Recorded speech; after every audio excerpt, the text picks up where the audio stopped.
हमारे channel haunting tube को subscribe करें और बेल आइकॉन दबाएं लेटेस्ट अपडेट्स पाने के लिए। दोस्तों 10 डेज चैलेंज को आगे बढ़ाते हुए आज हम एक Spanish plus Mexican Gothic horror film के बारे में बातें करने वाले हैं जिसका नाम है the Devil's Backbone. The Devil's Backbone movie को गुलेर्मो डेल टोरो ने डायरेक्ट किया है और ये फिल्म हमें स्पेनिश सिविल वॉर के समय की कहानी बताती है। IMDb पे इस फिल्म की रेटिंग है 7.4 स्टार्स आउट ऑफ 10। रॉटन टोमेटोज पे इट्स वुपिंग 92% फ्रेश और इस फिल्म की मेटाक्रिटिक स्कोर है 78 आउट ऑफ 100।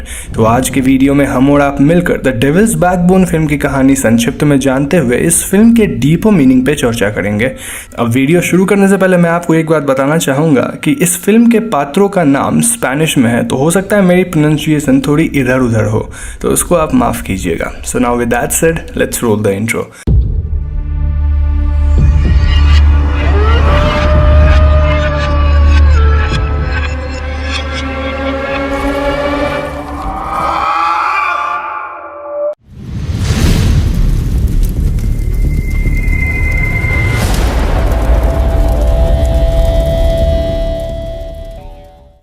तो दोस्तों द डेविल्स बैकबोन फिल्म की कहानी स्पेनिश सिविल वॉर के समय की है जो कि 1936 से 1939 के बीच में हुई थी। इस फिल्म की स्पेनिश नेम है एल एस्पिनाजो डेल डायब्लो, जिसकी मीनिंग ऑब्वियसली है द डेविल्स बैकबोन। मूवी की शुरुआत में हम व्यूअर्स इसी वॉर की एक सीन देखते हैं जहां एक फाइटर प्लेन बॉम्ब गिराता है। ये बॉम्ब डायरेक्टली एक काइंड ऑफ ऑर्फनेज में गिरती है जहां ये फटती नहीं है। उसी ऑर्फनेज में हम व्यूअर्स एक बच्चे को लहूलुहान देख पाते हैं और इसके अगले ही सीन में वो बच्चा पानी में डूब रहा था।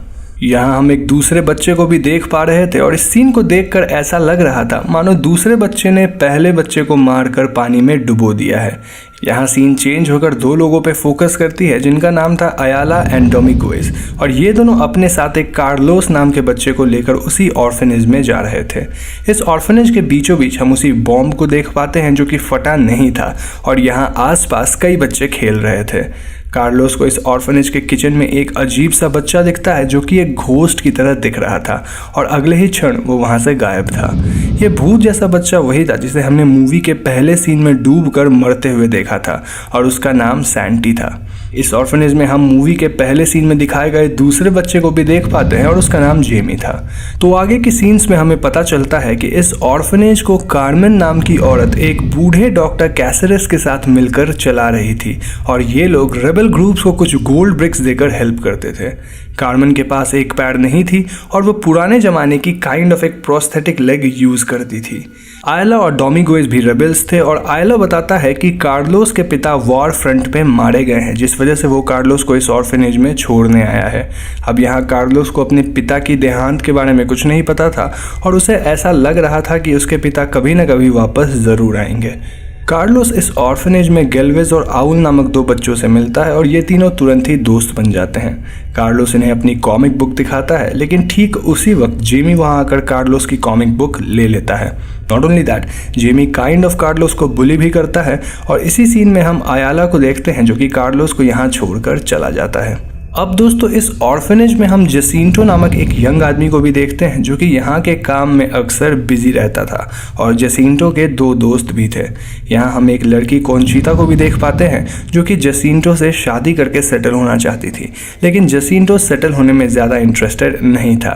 जसिंटो की नज़र तो उन गोल्ड ब्रिक्स पे थी जो कि कार्मेन ने किचन के अंदर एक सेफ में छुपा रखा था और वो इन गोल्ड ब्रिक्स को चुराना चाहता था। एनीवेज कहानी में आगे हम व्यूअर्स कार्लोस को देख पाते हैं जिसे इस ऑर्फनेज में बेड नंबर 12 मिलता है और ये वही बेड थी जिस पे पहले सैंटी रहता था। उसी रात कार्लोस को कोई अनजान शख्स दिखता है जो कि उसके बेड के आसपास था और ये अनजान बच्चा कमरे में रखी वाटर जग्स को गिरा देता है। पानी गिरने की वजह से कार्लोस इस अनजान बच्चे की फुटस्टेप्स देख पाता है लेकिन उसे वो बच्चा नहीं दिखता है। इसी दौरान कमरे के दूसरे बच्चे उठ गए थे और जेमी कार्लोस को किचन से पानी लाने को बोलता है। कार्लोस जेमी को भी अपने साथ चलने को बोलता है और ये दोनों पानी लाने किचन में जाते हैं। किचन के अंदर जेमी जल्दी से पानी भर के निकल लेता है लेकिन इससे पहले कार्लोस पानी भरता किचन में रखी सीजर्स अपने आप ही गिरती है जिससे जोड़ों की आवाज़ होती है। इस आवाज़ को सुनकर जसिंटो किचन में एक गन लिए आता है और कार्लोस वहीं किसी तरह से छुप जाता है। जसिंटो पहले तो ये कंफर्म करता है कि किचन में आसपास कोई नहीं है और उसके बाद हम उसे एक सीक्रेट सेफ को खोलने की कोशिश करते हुए देख पाते हैं जिसके अंदर शायद गोल्डन ब्रिक्स थे। जसिंटो कार्मेन के पास से रोज एक चाबी चुरा कर लाता था और वो इस चाबी से सेफ खोलने की कोशिश करता था, लेकिन दोस्तों आज वाली चाबी भी काम नहीं कर रही थी। जसिंटो के जाने के बाद कार्लोस इस किचन के बेसमेंट में जाता है जहां हम सैंटी के घोस्ट को देख पाते हैं। सैंटी का घोस्ट पानी की तरह था और उसके सर से हमेशा खून निकलता रहता था। कार्लोस इस घोस्ट से कम्युनिकेट करने की कोशिश करता है और ये घोस्ट बोलता है कि यहाँ तुम में से कई लोग मारे जाएंगे। इस बात को सुनकर कार्लोस फॉरेन किचन से बाहर भागता है, लेकिन रास्ते में जेमी का फ्रेंड एक गुलेल से कार्लोस की जग तोड़ देता है और इसके कारण जसिंटो वहां आकर कार्लोस को पकड़ लेता है। तो नेक्स्ट डे डॉक्टर कैसेरेस कार्लोस से पूछते हैं कि पिछली रात उसके साथ कौन कौन था, लेकिन कार्लोस किसी का नाम नहीं बताता है। इस वजह से डॉक्टर कैसेरेस कार्लोस और उसके दोस्त गेल्वर और आउल को एक्स्ट्रा काम करने की पनिशमेंट देते हैं। काम करते वक्त कार्लोस वापस से किचन के बेसमेंट में जाता है जहां एक छोटी सी वाटर पूल थी और कार्लोस इसी पूल के पास बैठकर वापस सैंटी के घोस्ट से बातें करने की कोशिश करता है। दोस्तों, सैंटी के घोस्ट की आवाज़ इस ऑर्फनेज के सभी बच्चों ने सुन रखी थी और बच्चे उसे द वन हु साइज कह के संबोधित करते थे। तो कार्लोस के पास अचानक से जेमी अपने दोस्त के साथ आता है और वो कार्लोस पे अटैक कर देता है। जेमी अपने पास से एक चाकू निकालता है और सेल्फ डिफेंस में कार्लोस जेमी पे एक पत्थर फेंकता है जिसके लगते ही जेमी पूल में गिर जाता है। अब यहाँ जेमी को स्विमिंग नहीं आती थी, इसीलिए कार्लोस इस पूल में कूदकर जेमी की जान बचाता है और इस सीन में हम व्यूअर सैंटी के घोस्ट को पूल के अंदर देखते हैं। तो जैसे ही ये दोनों पूल से बाहर आते हैं, जसिंटो वहाँ आ जाता है और वो इन बच्चों पे चिल्लाना शुरू करता है। जसिंटो को वहाँ जेमी की चाकू भी मिलती है और इन सब का ब्लेम कार्लोस अपने सर पे ले लेता है। गुस्से में जसिंटो कार्लोस के चीक्स पे उसी चाकू से कट मार देता है और वो इस इंसिडेंट का जिक्र किसी को ना करने की धमकी देता है। तो इसकी अगली सीन में हम व्यूअर्स डॉक्टर कैसेरेस को देखते हैं जो कि कार्लोस के जख्म की मरहम पट्टी कर रहे थे और वो कार्लोस को बताते हैं कि he is a man of science. उनका कहना था कि स्पेन में काफ़ी सुपरस्टिशन है जहां कई लोग मानते हैं कि अगर किसी बच्चे की बैकबोन ऐसी दिखती है तो वो डेविल की बैकबोन है। ऐसे बच्चों को मार दिया जाता है और इस ग्लास बोतल में डॉक्टर ने इन्फेंट्स की बॉडी को सड़ने से बचने के लिए लिम्बो वाटर में डुबो कर रखा था। लिम्बो वाटर रम से बनी होती थी और गांव में लोग इस ओल्ड रम के लिए काफ़ी पैसा देते थे क्योंकि उनके हिसाब से ये लिक्विड ब्लाइंडनेस, किडनी डिजीज़ और इम्पोर्टेंट होने जैसी बीमारी को ठीक कर देगा।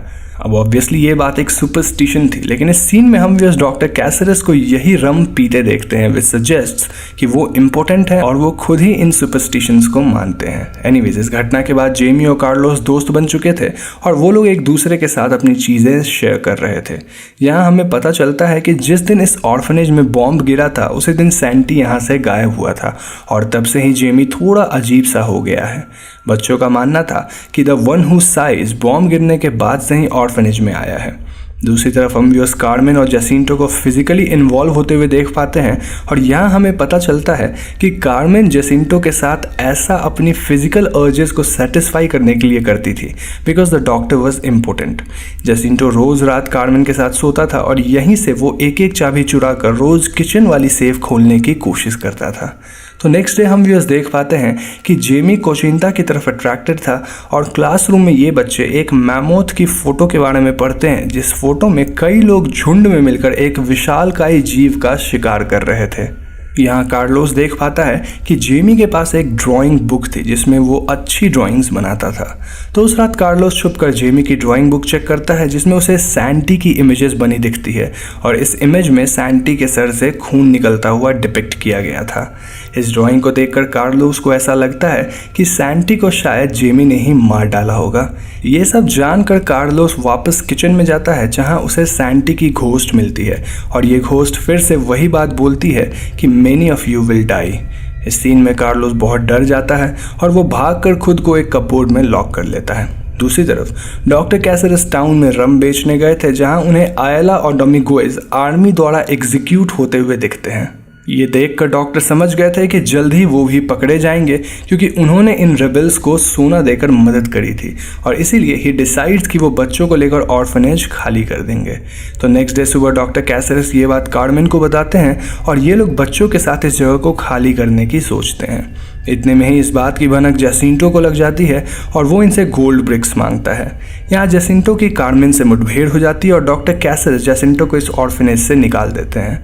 अब दोस्तों, इस ऑर्फनेज में एक पीछे से ओपनिंग थी, जिस ओपनिंग का इस्तेमाल करके जेसिंटो यहाँ वापस आता है और वो डॉक्टर कैसेरेस के कार्स और किचन पे फ्यूल छिड़क कर आग लगाने की कोशिश करता है।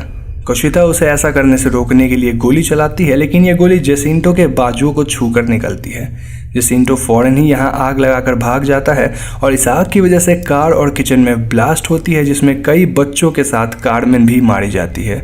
इन सब के अलावा डॉक्टर कैसेरेस भी बुरी तरह से इंजर्ड थे और वो भी ज़्यादा देर जिंदा नहीं बचने वाले थे। कोशिता पैदल ही शहर की तरफ बढ़ती है ताकि वो इंजर्ड लोगों के लिए मदद ला सके और इस ऑर्फनेज के बच्चे एक दूसरे की मदद कर रहे थे। दोस्तों, यहाँ हमें इस मूवी की सबसे बड़ी ट्विस्ट के बारे में पता चलता है, जहाँ जेमी सैंटी की डेथ के बारे में कार्लोस को बताता है। जेमी बताता है कि बॉम्ब गिरने वाली रात सैंटी और कार्लोस किचन के अंडरग्राउंड जगह पे थे, जहां वो लोग स्लग्स इकट्ठा कर रहे थे। तभी उन्हें किचन से कुछ आवाज़ें आई थी और सैंटी ऊपर चेक करने गया। ऊपर किचन में जेसिंटो सेफ खोलने की कोशिश कर रहा था और वो सैंटी को देख लेता है। सैंटी फौरन भागकर नीचे आता है और वो जेमी को छुपने के लिए बोलता है। सैंटी के पीछे पीछे जेसिंटो भी यहाँ आता है और वो सैंटी को मारना शुरू करता है। जेसिंटो को डर था कि सैंटी ने उसे सेफ खोलने की कोशिश करते हुए देख लिया है और इसीलिए वो सैंटी को धक्का देता है, जिससे उसके सर पे चोट आती है। चोट की वजह से सैंटी बहुत ज़्यादा ब्लीड करने लगता है और जेसिंटो सैंटी को बांधकर वाटर पूल में गिरा देता है। सैंटी के पूल में डूबकर मौत हो जाती है और जेसिंटो के जाने के बाद जेमी पूल के पास बैठकर रो रहा था। और दोस्तों, यही सीन हमने मूवी के शुरुआत में देखी थी, जिसे देखकर हमें लग रहा था कि जेमी ने सैंटी को मारा है। उसी रात यहाँ बॉम्ब गिरी थी और लोग मानने लगे कि सैंटी शायद बॉम्ब से डर के भाग गया, यानी कि सैंटी को और कोई नहीं बल्कि जेसिंटो ने मारा है और सैंटी की घोस्ट इन बच्चों की हेल्प से अपना बदला लेना चाहती है। दूसरी तरफ हम व्यूअर्स कोशिता को शहर की तरफ बढ़ते देखते हैं और रास्ते में उसे जेसिंटो अपने दो दोस्त के साथ मिल जाता है। जेसिंटो कोशिता को उसके ऊपर गोली चलाने के लिए सॉरी बोलने को कहता है, लेकिन कोशिता ऐसा करने से मना करती है। इसके परिणाम अनुसार जेसिंटो कोशिता को स्टैब करके मार डालता है। जेसिंटो वापस ऑर्फनेज पहुंच चुका था क्योंकि उसे यहाँ रखे गोल्ड ब्रिक्स चाहिए थी। उसके आने तक डॉक्टर कैसेरेस मर चुके थे और जेसिंटो अपने दोस्त की मदद से इस ऑर्फनेज के बच्चों से काम करवाने लगता है।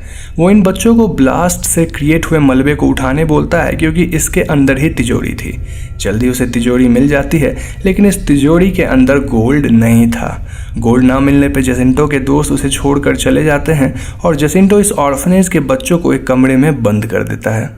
इसके ठीक बाद मलबे में जेसिंटो को कार्मेन की नकली पैड मिलती है, जिसके अंदर एक सीक्रेट स्लॉट थी और इस स्लॉट में ही कार्मेन ने गोल्ड ब्रिक्स छुपाया था।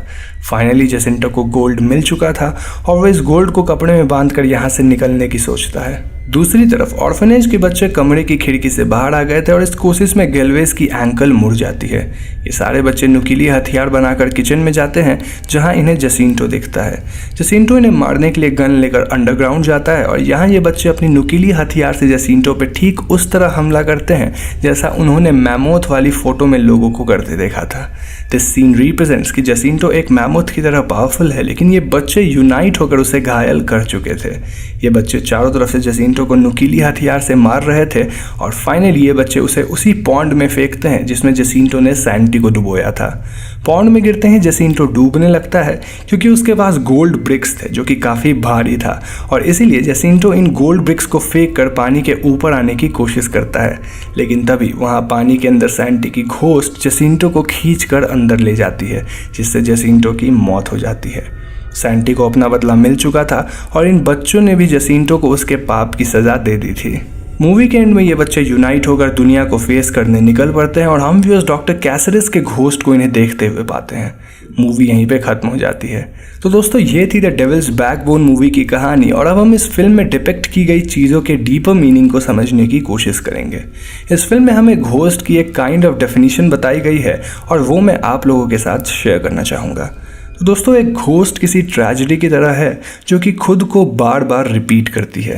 एक घोस्ट शायद कोई डेड बीइंग है जो कि हमेशा जिंदा लगती है। एक घोस्ट पेन वाली फीलिंग भी हो सकती है या फिर एक घोस्ट किसी की इमोशंस भी हो सकती है। इन लाइन से हम समझ पाते हैं कि जेमी के लिए उसका घोस्ट उसके बेस्ट फ्रेंड के मरने वाली फीलिंग थी, जबकि कार्लोस के लिए ये एक जस्टिस की तरह थी। इस फिल्म में दिखाई गई हर एक चीज़ या फिर कैरेक्टर किसी तरह से फ्लॉड है और इस तरह की फ्लॉज ही हमें एक ह्यूमन बनाती है। फॉर एग्जाम्पल, ऑर्फनेज के बीच में एक बॉम्ब गिरा था जो कि फटा ही नहीं। कार्मेन एक अच्छी औरत थी लेकिन वो सेक्सुअल अर्जेस को कंट्रोल नहीं कर पाती थी। डॉक्टर एक साइंटिफिक इंसान होने के बावजूद सुपरस्टिशंस को मानता था और जेमी सच जानते हुए भी उसे छुपाया क्योंकि उसे जैसिंटो से डर लगता था। सिमिलरली, कार्मेन की नकली पैर उसके लिए एक कर्ज के समान थी, लेकिन उसमें छुपा हुआ सोना जैसिंटो के लिए पूरी दुनिया थी। तो यहाँ सब कुछ काफ़ी कॉन्ट्रास्टिंग वे में फ्लॉड है और इससे हम हर एक कैरेक्टर को डीपली समझ पाते हैं। इस फिल्म का हर एक कैरेक्टर एक टफ लाइफ जी रहा है ड्यू टू द वॉर और सबके अंदर किसी न किसी तरह की फ्लॉज है, लेकिन अगर वो अपने अंदर के घोस्ट या फिर फ्लॉज से लड़के सामने आते हैं तो they can win their internal war. As a viewer हम इन कैरेक्टर से एसोसिएट हो पाते हैं और इन्हीं वजहों से ये फिल्म हमें काफ़ी सेटिस्फाइंग लगती है। नो डाउट ये फिल्म आपको कई जगहों पे बोरिंग लगेगी, लेकिन ओवरऑल मुझे ये फिल्म पसंद आई। मैंने इस फिल्म को स्पेनिश लैंग्वेज में इंग्लिश सबटाइटल्स के साथ देखा and I am not sure कि इसकी इंग्लिश वर्जन अवेलेबल है या नहीं है, क्योंकि मुझे पर्सनली वो नहीं मिली। तो दोस्तों आज की वीडियो में बस इतना ही। वीडियो पसंद आई हो तो इसे लाइक और शेयर कीजिए और अगर आप मेरे चैनल को सपोर्ट करना चाहते हैं तो आप मुझे पेटीएम पे डोनेट कर सकते हैं, जिसका लिंक आपको डिस्क्रिप्शन में मिल जाएगा। जाने से पहले हमारे चैनल हॉन्टिंग ट्यूब को सब्सक्राइब करके बेल आइकॉन को ज़रूर दबा दीजिएगा, क्योंकि हम अपने चैनल पर ऐसे वीडियोज़ लाते रहते हैं। पीस।